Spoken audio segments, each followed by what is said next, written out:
Afternoon po. Good morning pa rin mga kababayan. Sir, this is John, the Filipino channel. Ang niyo pong lingkod. So today is October 23, 2025. At tayo ngayon ay papunta dyan yan sa may St. Elmo Street, sa may Almanza 1, Las Piñas. At dadalhin po natin yan sa may LRT1 Drive Santos Station, sa may entrance LRT1 sa may Santulan po yan, Santulan Drive, San Antonio, Parañaque po. Okay, so magbabalik po tayo mamaya konti pag nakuha na po natin sila. Disclaimer lamang po, ang content po natin ay kalsada at hindi ang passenger. Kaya nga naman, sakasakali man po na may marinig kayo mga pangalan ng lugar, pangalan ng tao, pangalan ng organizations, government o private man yan, ay wala pong kinalaman ng channel na ito at wala pong pinakatungkulan. At kung anong pinag-uusapan dito ay parang dito lamang po yan sa loob at wala pong pinakatungkulan sa labas. Okay po? So magbabalik po tayo mamaya konti pag nakakuha na po natin sila.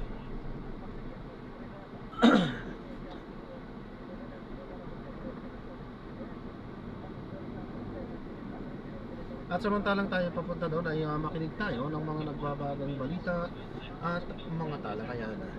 Of information, kaugnay ito, inatasan niya ang anti-cybercrime group na pupuin at harangin ang mga begging advisory, mga phishing messages at online scams na magpapanggap na magbibigay ng travel assistance o kaya naman ay sanitary services. Makatutulong din ang call behavior analytics mula sa CCTV networks, drone footage at mobile app data para mabantayan ang real-time movement sa mga transport terminal at pangunahing sementeryo. Samantala, sinabi naman ni PNP spokesperson Brigadier General Rosaldo Suaño na itinaas na nila sa 31,298 na mga pulis ang ipakakalap para sa undas dahil wala namang napapantayang banta sa seguridad ng PNP at sabay nang nananatid sa undas. Ang inyong kapuso mas makalalag ng GMA Super Radio DCWB dapat totoo. Super balita sa tanghali, nationwide! NCRPO nalagay sa full alert status simula October 31 para yan sa panahon ng undas. Christian Banyo, Christian. Naghahanda na ang National Capital Region Police Office para sa pagpunta ng undas at ilalagay sa full alert status sa buong hari ng pulisya sa Metro Manila simula October 31. Ay si NCRPO Chief Police Major General Anthony Aperin, 8,575 pulis ay kakalat sa Kamaynitaan, kabilang na ang mga sementeryo at terminal na mga pang transportasyon, kabilang dito ang mga police assistance desk, inspection at mga mobile patrol para tiyakin ang kaligtasan at seguridad ng publiko. Habang inatasan din ito na commander sa lahat ng police district sa Metro Manila na magpatupad ng security measures, kabilang na ang visibility, mobility at traffic responsibility para sa mabayasang pagdaraos ng undas. Ako, Christian Maya, nag-GMA Super Radio. Double News, dapat ito. Super balita sa tanghali, nationwide! Overpricing sa free Wi-Fi program ng DICT, sinita ni Senadora Loren Legarda. Ni Paramilo, pasok. Sinita ni Senator Loren Legarda ang isang kaso ng overpricing sa free public Wi-Fi program ng Department of Information and Communications Technology o DICT. Sa pagdinig ukol sa panukalang year 2026 budget ng DICT, inilabas ni Legarda ang natanggap na unsigned proposal mula sa ahensya para sa renewal ng Wi-Fi subscription sa isang telco na para sa libreng internet access ng iba't ibang lugar kasama ang kanyang home province na Antique. Ipinagtaka na 150 million pesos ang rekomendadong budget dahil hindi naman aniya bibili ng bagong kagamitan kundi renewal lamang ng monthly subscription. Sa DICT proposal sa kanya para ngayong taon, sabi ni Legarda, 90,116 pesos ng kada buwan o magiging 90,000. Secretary Aguda, iniimbestigahan at under preventive suspension na ang nagpadala ng nasabing proposal na maninanggaling sa DICT Central Office ayon sa kanilang regional director. Ako si Nate Sarlaban ng Super Radio, DWB, tama, totoo. Ito ang Super Balita sa Tanghali nationwide. Inutukan ngayon ng Malabon City Government ang pangangailangan ng mga naapektuhan ng sunog sa Barangay Katmon. Ayon sa Malabon LGU, aabot sa 217 mga pamilya o mahigit 800 individual ang naapektuhan ng sunog. Marami sa kanilang pansamantalang namamalagi sa mga evacuation center. Kabilang ang Tunsuya Covered Court na mayroong modular tents. Unang pinamahagi sa mga nasunugan ay hot meals at tubig. Naglagay din ng portalets ang Malabon LGU. Meron ding medical personnel mula sa City Health Department na sumusuri sa kalagayan ng mga residente. Inatasan ni PNP Acting Chief Police Lieutenant General Jose Melencio Dartatis Jr. ang Criminal Investigation and Detection Group of the Year. Thank you, Dinang Dara. At Merry Christmas sa'yo. Siyempre naman. Kapuso mo, obligated. Lord love you ako ikapusto. Lalaro. Ito po ang Super Balita sa Tanghali. Nationwide na pananapit. Dapat.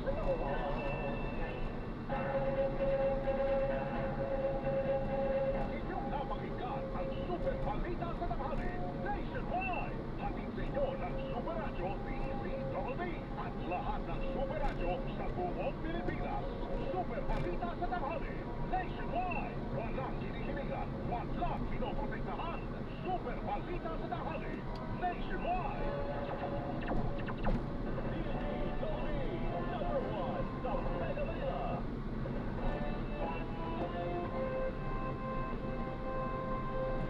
May paninindigan sa nakapaasahan. Super Radio 594 sa Puso Pilipino. Lahat Super Radio DZWD.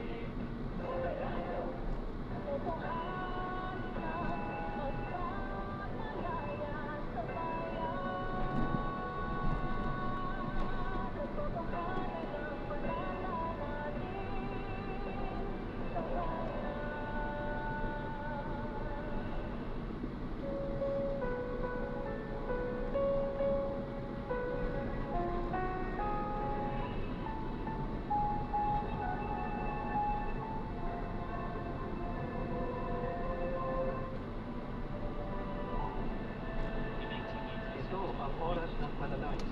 Panalangin para sa edukasyon, siyensya at teknolohiya. Ang mga petisyon na nilalaman ng panalangin ito ay hilangot sa mga katuruan ng Balita mula sa radio, TV o opisyal na social media ng TVOX at DOST. Iwasan ang pagpapakalat ng maling impormasyon. Maging handa, maging ligtas. Sa lindot, ang buhay ay mahalaga. Isang paalala mula sa RMN News.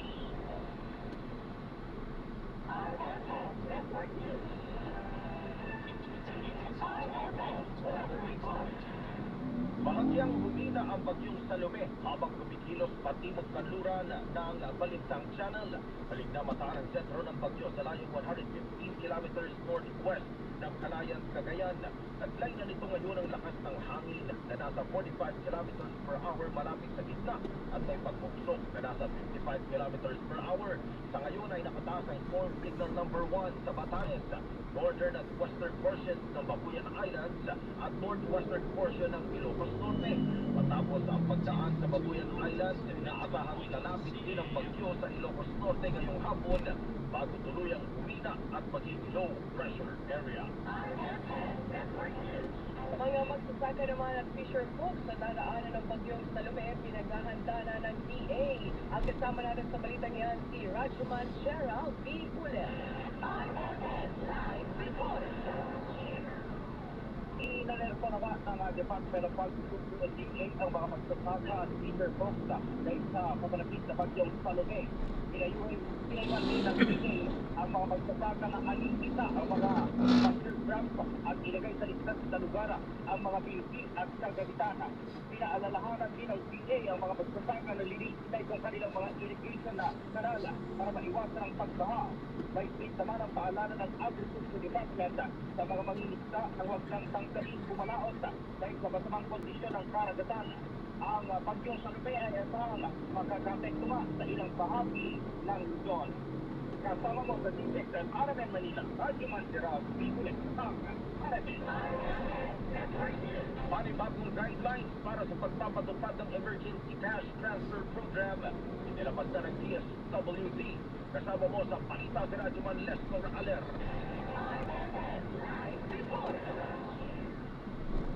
Naglabas sa panibagong panahon para sa pagpapatupad ng Emergency Transfer o EC program ang Department of Social Welfare and Development upang mas mapabilis at maging angkop sa pangangailangan ng mga pamilyang apektado ng sunod-sunod na kalamidad. Ang DSWD Assistant Secretary of Social at Ayos Tublao, nalayo ng magbagong patakaran, ito ay maangkop ang ECP sa disaster response at early recovery ng mga internally displaced persons o IDPs. Kabilang sa mga bagong patakaran ng ECP o pagdedeklara ng state of calamity ng Pangulo o lokal na pamahalaan, budget operability o kakayahan ng mga pamilihan na magbenta ng pangunahing bilhin at post-disaster needs assessment na tumutukoy sa lawak ng piksala at pangangailangan ng mga apektado o residente. Saklaw naman ang programa ang mga titinding at bahagyan na apektuhan ng mga kalamidad gaya ng bagyo, lindol, pagputok ng bulkan at iba pa. Sinisiguro naman ni Asik Tublao na ipapatupad o ipapatupad ang programa ayon sa kung ano ang pangangailangan ng mga pamilya ng apektuhan ng kalamidad upang matulungan ng mga ito na makabangon kaagad. Kasama mo sa DZXL Armen Manila, Radyo Man Esporolero, Patak, Armen. 16 na milyong piso na halaga ng tulong na ipamahagi na ng DSWD sa mga nasalanta ng Bagyong Ramil sa Western Visayas. Ang kasama natin sa balitang yan si Idol Joshua Kenneth Anas ng IFM Rojas.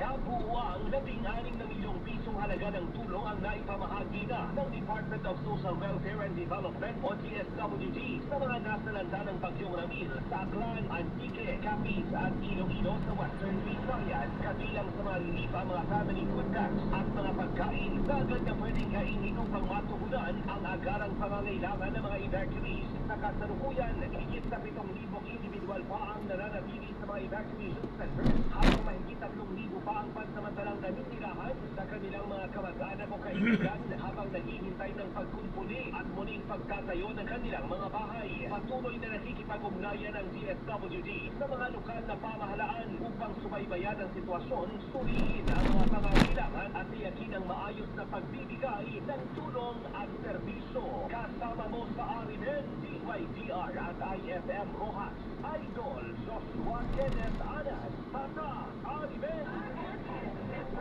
Pagtestigo ni dating PNP Chief Police General Nicolas Torres III sa Pasig City Regional Trial Court laban kay Pastor Apollo Kibuloy ngayong araw na udlot. Kasama mo sa balita si Radyoman Joyce Adra.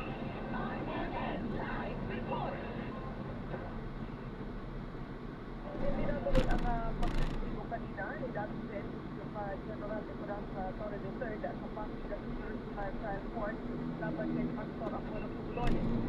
Sa na-resent ang pagdinig ngayong araw matapos na ma-promote ang hukom ng mahawak na kasong qualified human trafficking laban kay Kibuloy.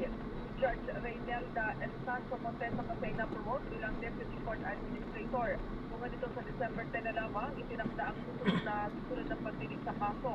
Magugunit ang Sitore ang naging arresting officer kay Kibuloy noong ito pa ang hepe ng PNP Region 11. Kasama mo sa DZXL sa Manila, Radyo Manjoy, Suriagas, Adra, Patak, Arme. Programa naman para sa abot kayang pabahay, papaigtingin pa ni Pangulong Marcos. Kasama natin sa balitang yan si Rajman Chanel Salazar. Mas paigtingin pa ni Pangulong Ferdinand Marcos Jr. ang mga programa ng pamahalaan sa mas abot kayang pabahay para sa bawat pamilyang Pilipino. Sa National Housing Expo 2025 sa World Trade Center, sinabi ng Pangulo na ngayong taon ay nasa mahigit 67,000 ang miyembro ng pag-ibig ang nakalipat na sa sariling tahanan. Umabot din sa 75 billion pesos ang naipautang ng mga ahensya o ng ahensya na nakatulong sa 3 milyong Pilipino. Ayon sa Pangulo, patuloy na palalawakin ng gobyerno ang mga programang pabahay upang mas marami pang Pilipino ang magkaroon ng sariling tahanan. Pagkakaroon ng sariling bahay ay nananatiling mailap para sa marami nating kababayan. May mga pamilyang taon lang nang nangungumupahan, palipat-lipat ng tirahan, laging may pangamba na baka sila'y may papapaalis sa kanilang tinitirahan. May iba naman, siksikan na lang sa maliit na kwarto, nagtitiis para lang may masinukan. Kaya naman, nagsusumikap ang pamahalaan na palawakin ang ating programa pabilisin ang mga proseso at palalimin ang suporta sa sektor ng pabahay. Dagdag pa ng Pangulo, sa ilalim ng Expanded Pambansang Pabahay para sa Pilipino o 4080 program, maaaring makakuha ng pabahay ang mga mababang kita o OFWs at 40 beneficiaries na may interes na 3% kada taon. Kasabay din ng National Shelter Month, ipagkakaloob ng gobyerno ng mga notice of approval at certificate of entitlement sa mga residente sa Los Baños, Lucena, Iloilo at Caloocan City bilang patunay ng pagmayari nila ang lupang tinitirahan. Kasama mo sa DZXL RMN Manila, Radyo Mansanao Salazar, Tatak RMN.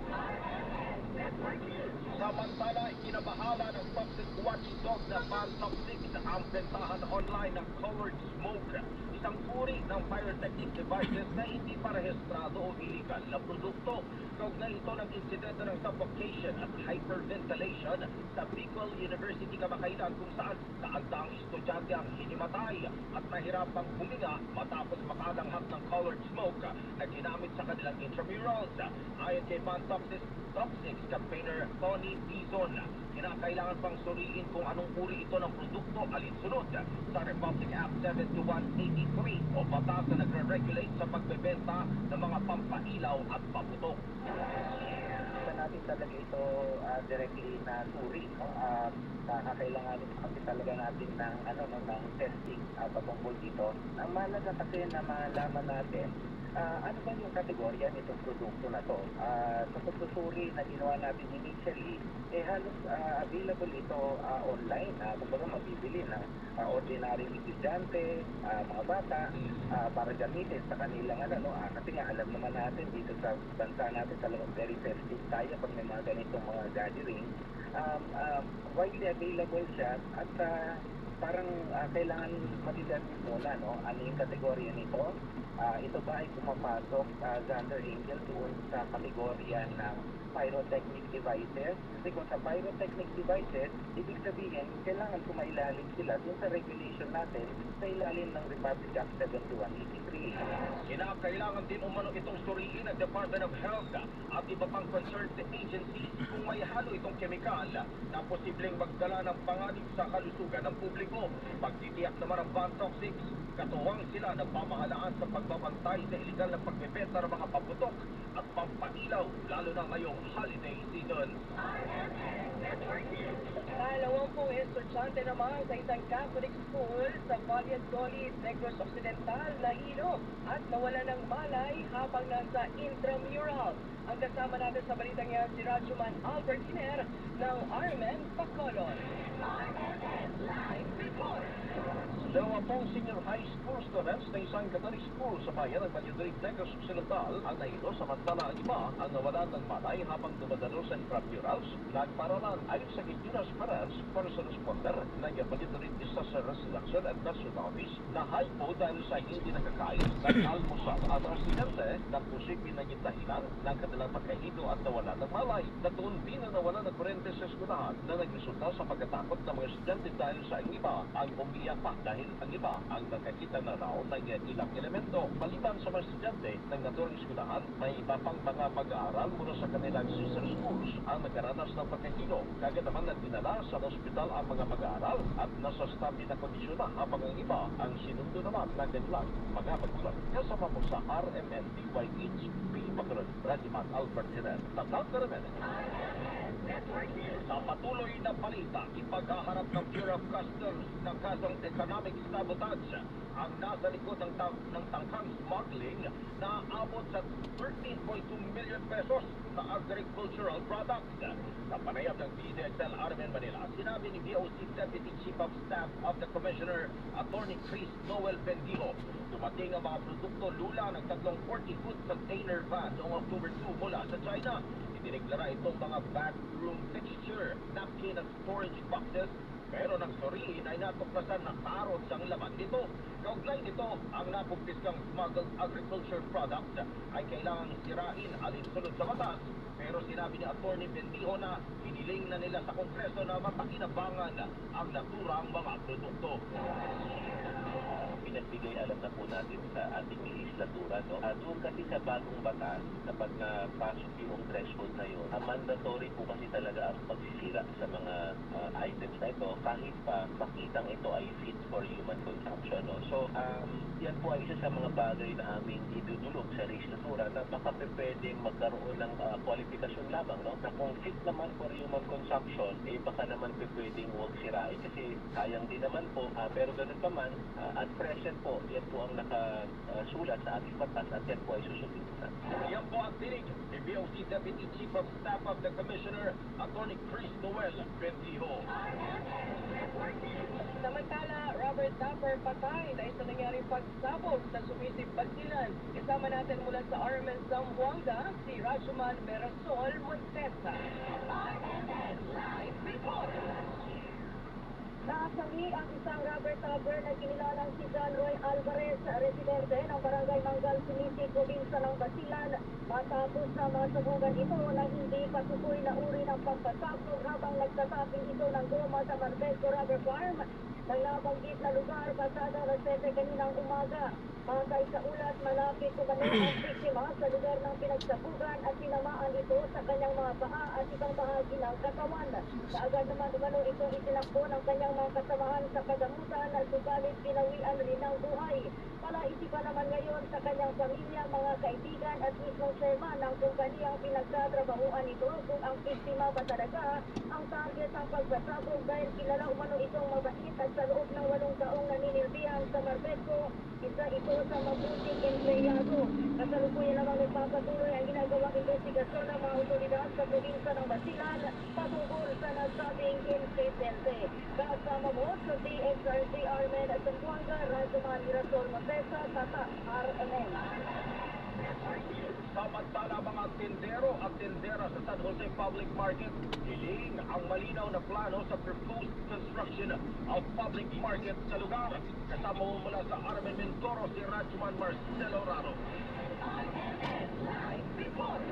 Nasa ika-6 na araw na ang isinasagawang gabi kaming gigil na bilang manilisa sa San Jose Public Market upang hilingin na ginawin muna ang kabuang plano sa ipapagawang bagong palengke sa San Jose Occidental, Mindoro. Sa panayam ng Armin Ruth, sa Pulgar, chairman ng alyansa ng manilisa ng San Jose Public Market, na hindi naman umanod sila tumututol sa kanilang paglilipatang temporary market. Subalit anya ang pinangangambahan nila na walang kasigurudahan para tapusin ang proposed construction of new public market. Ito'y matapos masantos sa katiwalian ng flood control project ang mga bayan ng siyang kontraktor